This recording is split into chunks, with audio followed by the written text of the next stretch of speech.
नमस्कार मित्रांनो, आज एकादशी. Very good morning. आज मी निघालो आहे नाणेघाट, त्याचप्रमाणे जीवधन किल्ला पाहण्यासाठी. पहाटे 5लाच मी नगरमधून प्रवास सुरू केलेला आहे आणि आज एका भन्नाट व्हिडिओमध्ये तुमचं स्वागत आहे. जातानाच मला लेण्याद्री, ओझर ह्या 2 गणपतींचं दर्शन घेता आलं आणि ते दर्शन घेतल्यानंतर मी पुढे शिवनेरी किल्ल्यामार्गे नाणेघाट तसेच जीवधन किल्ला पाहावयास जाणार होतो. पुढे निघता निघता मला शिवनेरी किल्ला दिसला, त्याचप्रमाणे ओझरचं गणपतीचं दर्शनही झालं आणि लेण्याद्री गणपतीचं दर्शनही झालं. बऱ्याच दिवसांनं नाणेघाटला जायचं ठरलं होतं आणि नाणेघाट पाहिल्यानंतर जीवधन किल्ला माझा पाहायचा राहिला होता. यापूर्वी 2 ट्रेक मी नाणेघाटचे केले होते, परंतु नाणेघाटला गेल्यानंतर जीवधन किल्ल्याभोवती खूप पाऊस असतो, त्यामुळे तो किल्ला माझ्या आठवणीतला गेला. स्वराज्य संकल्पक श्रीमंत शहाजीराजे भोसले प्रवेशद्वार हे तुम्हाला दिसत आहे आणि या प्रवेशद्वारातून आत प्रवेश केल्यानंतर समोरच आमच्या राजांची जन्मभूमी अर्थात छत्रपती शिवाजी महाराज यांची जन्मभूमी तुम्हाला दिसत आहे, ही शिवनेरी किल्ला. आणि या शिवनेरी किल्ल्याच्या अलीकडून आपल्याला उजवीकडे 21 किलोमीटर जायचं आहे. त्या ठिकाणी आपलं जीवधन किल्ल्यासाठी आपण जाणार आहोत. तर चला, माझ्यासोबत राहा.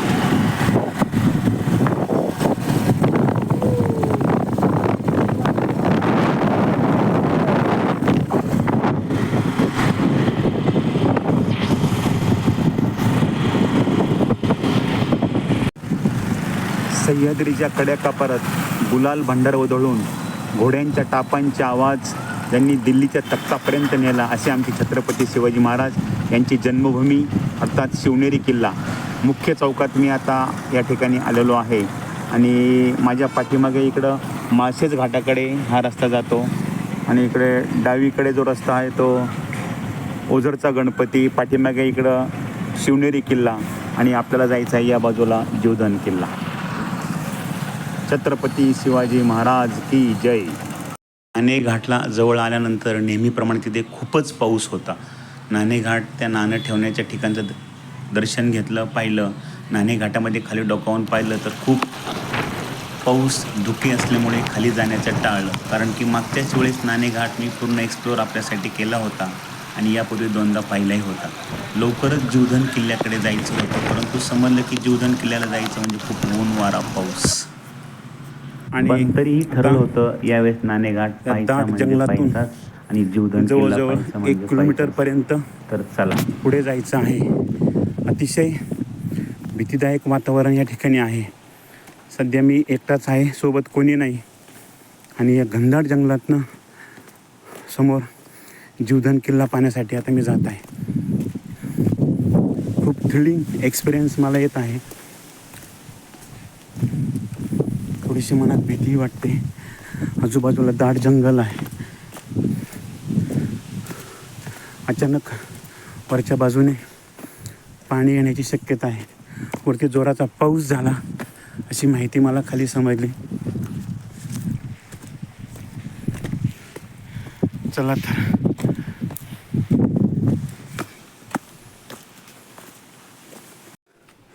आणि आता अतिशय कठीण पॅच सुरू झालेला आहे.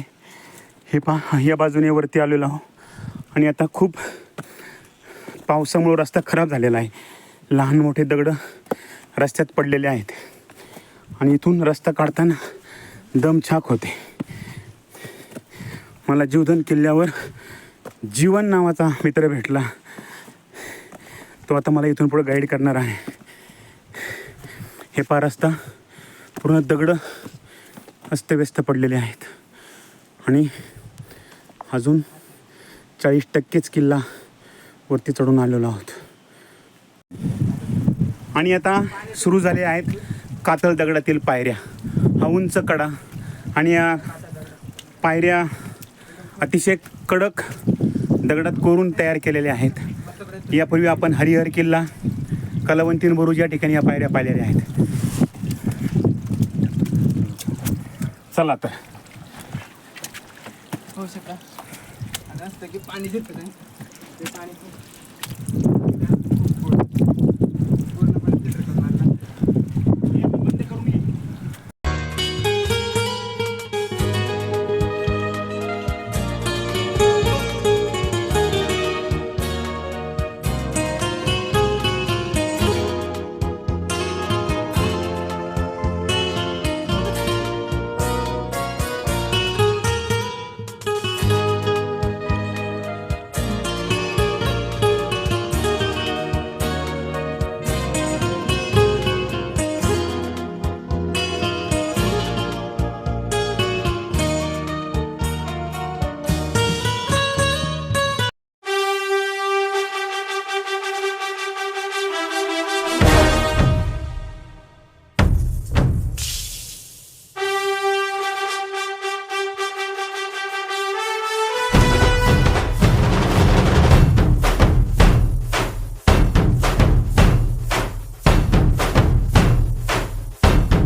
प्रेमाचा गंध सुखाचा हाती. हा धुंदगार वारा, हा कोवळा शहारा, उजळून रंग आले स्वच्छंद प्रीतीचे. चिंब भिजलेले रूप सजलेले, परसुनी आले रंग प्रीतीचे. चिंब भिजलेले रूप सजलेले, परसुनी आले रंग प्रीतीचे.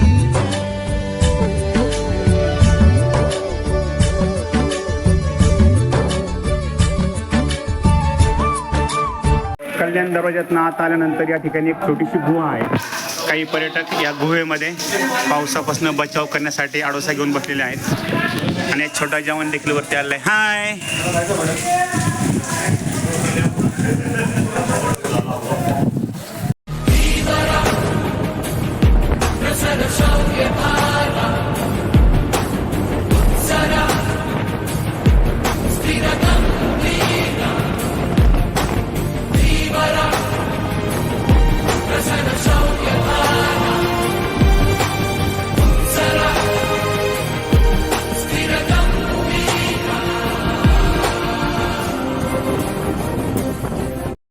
आणि मित्रांनो, अशा प्रकारे सपाट भाग, जंगल, दगडांची कठीण चढाई, त्याचप्रमाणे तुम्ही पाहिलं वरती येताना दोन्ही बाजूने उंच कडे आणि मधून खळखळ पाणी खाली वाहत होतं. अशा अनेक प्रखर मार्गाने वरती आल्यानंतर हा समोर दिसला तो वानरलिंगी सुळका. अतिशय प्रसन्न वाटलं की एवढा कठीण प्रवास करून वरती आलो. अनेक ठिकाणी तुम्ही पाहिलं दगडं पडण्याची भीती होती, पर्यटक भीत वर चढत होते, दोरखंडाने वरती यावं लागलं. पण जेव्हा वरती आलो आणि या वानरलिंगी सुळका जो या जीवधन किल्ल्याचं मुख्य आकर्षण आहे तो नजरेसमोर घातला आणि धन्य झालो. समोरच हा तुम्हाला जो परिसर दिसतोय तो म्हणजे नाणेघाटचा परिसर आहे. हा मला एक मित्र या ठिकाणी भेटलेला होता आणि त्यामुळे आता परतीचा प्रवास मी सुरू करणार होतो. परतीचा प्रवास दरम्यान देखील असंख्य अनेक उत्कृष्ट असे सीन मला या ठिकाणी पाहावयास मिळाले. हिरवेगार डोंगर, पुन्हा खळखळणारे झरे, ओढे, खूप असा प्रसन्न असा परिसर आहे. नक्कीच तुम्ही इकडे एकदा या आणि अवश्य या परिसराला भेट द्या. शिखरावर काही फोटोग्राफ्स मी काढले, मन भरून पुन्हा वानरलिंगी सुळका पाहिला आणि परतीचा प्रवास सुरू केला. खाली गेल्यानंतर मला पाहायचं होता तो म्हणजे रिव्हर्स वॉटरफॉल. रिव्हर्स वॉटरफॉल हा नाणेघाट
पुन्हा एकदा परतीच्या प्रवास दरम्यान काही फोटोग्राफ्स मी त्या ठिकाणी काढले आणि नगरच्या दिशेने परतीचा प्रवास सुरू केला. बरोबर मला जवळजवळ 13 तास, पहाटे 5ला निघाल्यानंतर संध्याकाळी मी 7ला नगर या ठिकाणी पोचलो. म्हणजे 12 ते 13, 14 तास मला हा वन डे ट्रेक करण्यासाठी लागला. यावेळेस मी एकटाच स्वतःच्या गाडीवर आलो होतो. प्रवासादरम्यान मला काही परदेशी नागरिकही भेटले, जसे की ह्या साऊथ कोरियावरून आलेले चिंग चॉंग. ठीक आहे मित्रांनो, एकदा अवश्य भेट द्या. जिंदगी एक सफर है सुहाना, यहाँ कल क्या हो किसने जाना. जिंदगी एक सफर है सुहाना, यहाँ कल क्या हो कितने जाना। जिंदगी एक सफर है सुहाना, यहाँ कल क्या हो कितने जाना।